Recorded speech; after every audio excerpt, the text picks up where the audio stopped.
Ladies and gentlemen, welcome to PRC Foundation. তো আজকে আমরা একটি প্রশ্ন আলোচনা করব। প্রশ্নটা হলো discuss husband wife relationship in the non speech tale. Non speech টেলের মধ্যে যে স্বামী স্ত্রীর সম্পর্ক বর্ণনা করা হয়েছে সেটা আলোচনা করব। আলোচনার শুরুতে তোমাদেরকে একটি ইম্পর্টেন্ট ইনফরমেশন দিতে চাই। পরীক্ষার খাতায় তুমি পয়েন্ট আউট করে তখনই লিখবে যখন তুমি প্রত্যেকটি প্রশ্ন পয়েন্ট আউট করে লিখতে সক্ষম হবে। যদি তুমি প্রত্যেকটি প্রশ্ন পয়েন্ট আউট করে লিখতে সক্ষম না হও, সেক্ষেত্রে তুমি পয়েন্ট আউট করে না লিখে প্যারা আকারে লিখবে। তো এই প্রশ্নটা, যে কোনো প্রশ্ন লেখার জন্য প্রথমে একটি ইন্ট্রোডাকশন বা ইন্ট্রোডাক্টরি প্যারাগ্রাফ লিখতে হয়। আর এই প্রশ্নটার জন্য আমরা একটি ইন্ট্রোডাকশন বা ইন্ট্রোডাক্টরি প্যারাগ্রাফ এভাবে লিখতে পারি যে জিওফ্রে চসারের ক্যান্টারবারি টেলস এর মধ্যে সবচাইতে জনপ্রিয় যে গল্প, সেই গল্পটা হচ্ছে নাউন্স প্রিস্ট টেল। আর নাউন প্রিস্ট টেলের মধ্যে জিওফ্রে চসার হাজবেন্ড ওয়াইফ রিলেশনশিপের উপরে ব্যাপকভাবে ফোকাস করেছেন। কারণ সামাজিকভাবে, রাজনৈতিকভাবে, পারিবারিকভাবে, ব্যক্তিগতভাবে, অর্থাৎ ওভারঅল যে কোনো দৃষ্টিকোণ থেকে সফল হওয়ার জন্য মানুষের পরিপূর্ণ বয়সে হাজব্যান্ড ওয়াইফের রিলেশনশিপটা খুবই গুরুত্বপূর্ণ। এটা প্রমাণ করার জন্য জিওফ্রে চসার নান প্রিস্ট টেলের মধ্যে হাজব্যান্ড ওয়াইফের রিলেশনশিপটাকে ফুটিয়ে তুলেছেন। তো এইটা তোমরা এইভাবে একটি ইন্ট্রোডাকশন লিখতে পারো। তো আমরা এটাকে পয়েন্ট আউট করে যেভাবে ডেভেলপ করবো সেটা হচ্ছে significance of husband wife relationship, এই বিষয়টা। তো significance of husband wife relationship এইটাকে আমরা যদি প্রুভ করতে চাই, তাহলে আমরা একটু জান্নাতে ফিরে যাই।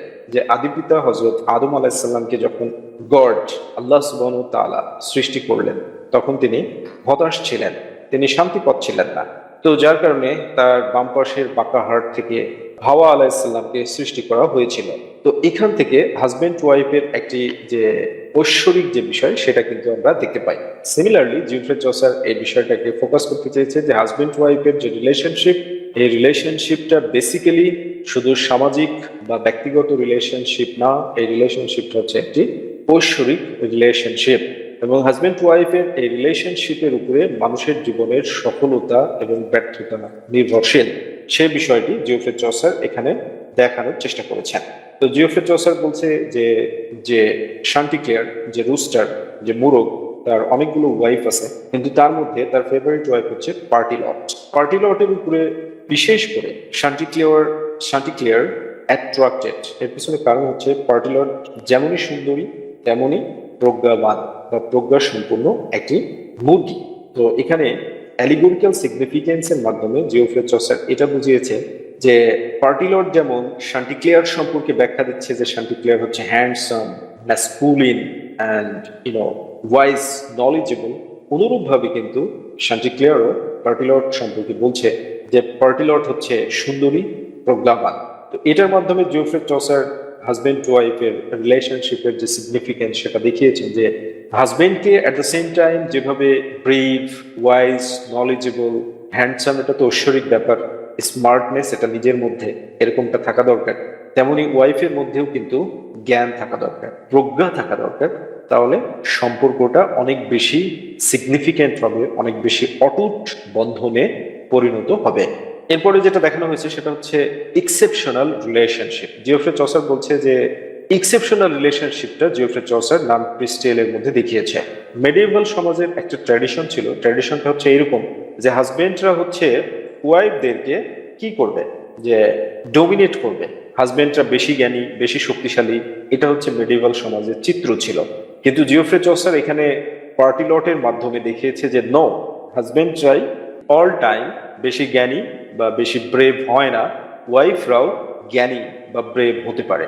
কারণ শান্টিক্লেয়ার যখন পার্টিলটের কাছে তার আতঙ্কিত স্বপ্নের কথা বলে, তখন পার্টিলট কিন্তু শান্টিক্লেয়ারকে একজন কাওয়ার্ড হিসেবে আখ্যা দিয়েছে, একজন কাপুরুষ হিসেবে আখ্যায়িত করে, এবং সে কাপুরুষকে ভালোবাসতে পারে না। এখানে কিন্তু ইন্সপায়ারেশন দিচ্ছে, একজন যোগ্য ওয়াইফের ভূমিকা পালন করছে। আসলে যে কোনো পরিস্থিতিতে ভীরুতা দেখানো, এটা হচ্ছে মানুষের সবচেয়ে বড় উইক পয়েন্ট। বরং খারাপ পরিস্থিতিতে strong stand with knowledge, with wise, with sagacity, প্রজ্ঞার সাথে দাঁড়িয়ে থাকা, এটা হচ্ছে সবচেয়ে বড় ব্যাপার। তো এই যে যেভাবে পার্টিলট শান্টিক্লেয়ারকে রিবুক করছে, বিদ্রুপ করছে, এটাকে একটি এক্সেপশনাল রিলেশন হিসাবে দেখানো হয়েছে। কারণ মেডিভেল সমাজে এই ধরনের চিত্র ছিল না। তো জিওফ্রে চসার এই এক্সেপশনাল রিলেশনশিপের মাধ্যমে তার সমাজের মানুষদেরকে মেসেজ দিয়েছে যে আপনারা আপনাদের ওয়াইফদেরকে মূল্যায়ন করতে শিখুন, তাদেরকেও বলতে দিন, তারাও মানুষ, তাদেরও বলার অধিকার আছে। ওকে, নেক্সট যেটা দেখানো হয়েছে সেটা হচ্ছে emblem of passionate love. Passionate লাভের প্রতীক হিসেবে দেখানো হয়েছে। কেন প্যাশনেট লাভের প্রতীক হিসেবে দেখানো হলো বা কিভাবে দেখানো? তো এখানে শান্টিক্লিয়ার এবং পার্টিলট একজন আরেকজনকে মানে অন্তরের অন্তরস্থল থেকে ভালোবাসে, আর অন্তরের অন্তরস্থল থেকে ভালোবাসার কারণে তাদের মধ্যে একটি অটুট বন্ধন ফুটে উঠেছে।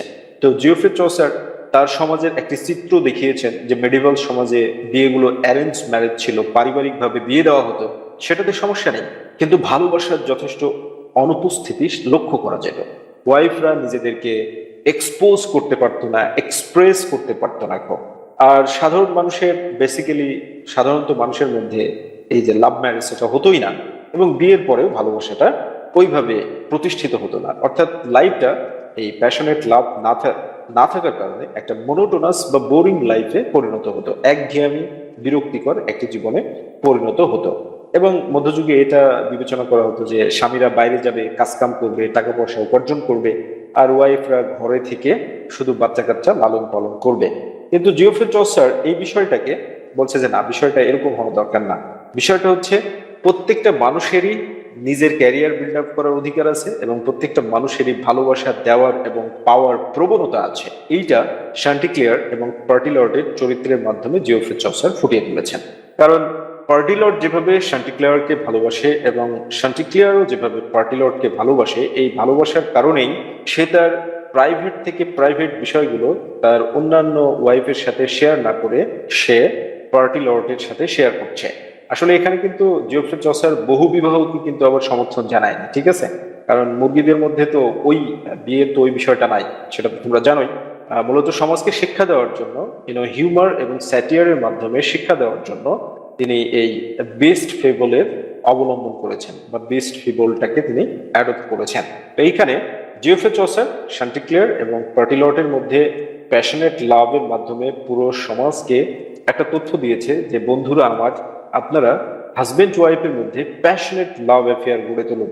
এজন্য আমি আমার ভাষায় বলি যে প্রত্যেকটি মেয়ে তোমার কপালে যেই হাজবেন্ড মিলবে সেইটাকেই তুমি সর্বোচ্চ সুন্দর, হ্যান্ডসাম, স্মার্ট হাজবেন্ড হিসেবে অ্যাকসেপ্ট করো, দেখবে তোমার মধ্যে থেকে সমস্ত হতাশা দূর হয়ে যাবে। অ্যাজ ফর এক্সাম্পল, ছেলেদের ক্ষেত্রে যার সাথে তোমার বিয়ে হবে তাকেই তুমি সর্বোচ্চ সুন্দরী হিসাবে অ্যাকসেপ্ট করো, ভালোবাসার ভিতর থেকে ফুটে উঠবে।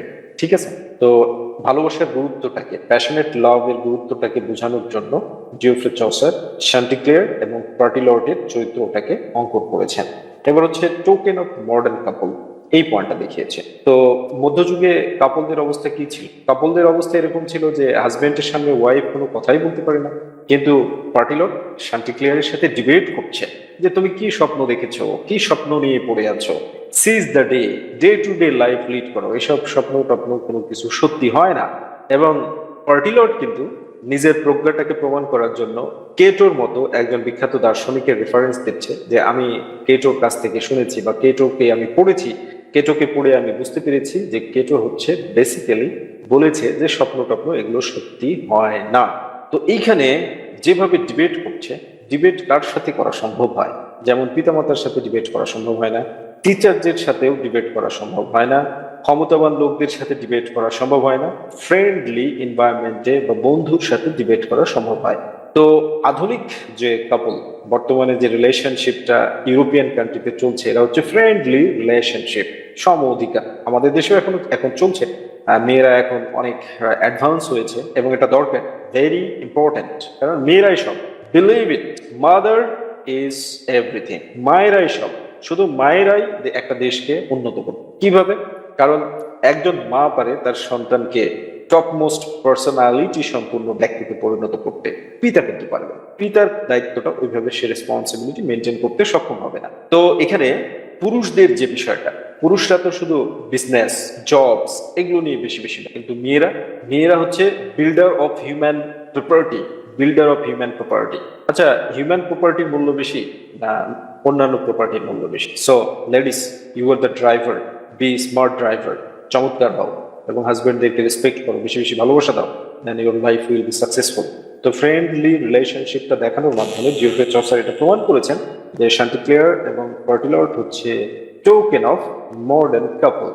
পরিশেষে আমরা কনক্লুশনে এটা বলতে পারি যে husband wife relationship Geoffrey Chaucer মধ্যযুগীয় সনাতন প্রথাকে ভঙ্গ করার জন্য হাজবেন্ড ওয়াইফ রিলেশনশিপটাকে দেখিয়েছেন এবং তিনি রিডার্সদেরকে মেসেজ দিয়েছেন যে husband wife relationship is very important, খুবই গুরুত্বপূর্ণ। যেই ঘরের মধ্যে হাজবেন্ড এবং ওয়াইফ রিলেশনশিপটা স্ট্রং থাকবে সেই ঘরটা হচ্ছে জান্নাতের টুকরা, আর যেখানে নড়বড়ে থাকবে, ক্যাওটিক থাকবে, সেটা হচ্ছে জাহান্নামের একটি বোয়ার, জাহান্নামের একটি পার্টে পরিণত হবে। তো এইভাবে তোমরা এই প্রশ্নটা লিখতে পারো। তো পরিশেষে একটি বিষয় বলি যে এইভাবে প্রশ্নটা লিখলে তোমরা 7 মার্কস পেয়ে যাবে ইনশাল্লাহ। আর তোমরা জানো যে মাস্টার্সে 3 পয়েন্টস পাওয়াটা অনেকটা সহজ অনার্সের চাইতে, এই জন্য মনোযোগ সহকারে পড়াশোনা করো। 3 পয়েন্টস পেলে তোমার ক্যারিয়ারটা অনেকটা চেঞ্জ হয়ে যাবে, পুরোটাই চেঞ্জ হয়ে যাবে, অনেকটা না। আর এই বিষয়টাকে আরো সহজ করার জন্য আমাদের প্রিমিয়াম সাজেশন, নোটস, লেকচার এগুলো নিতে পারো, এগুলো নিলে আরো অনেকটা সহজ হয়ে যাবে। আর এর জন্য আমাদের প্রিমিয়াম সাজেশন, নোটস এগুলো কালেক্ট করার জন্য স্ক্রিনে দেখানো নাম্বারে আমাদেরকে ফোন দিয়ে যোগাযোগ করতে পারো। Thank you very much. I wish all of you very best of luck.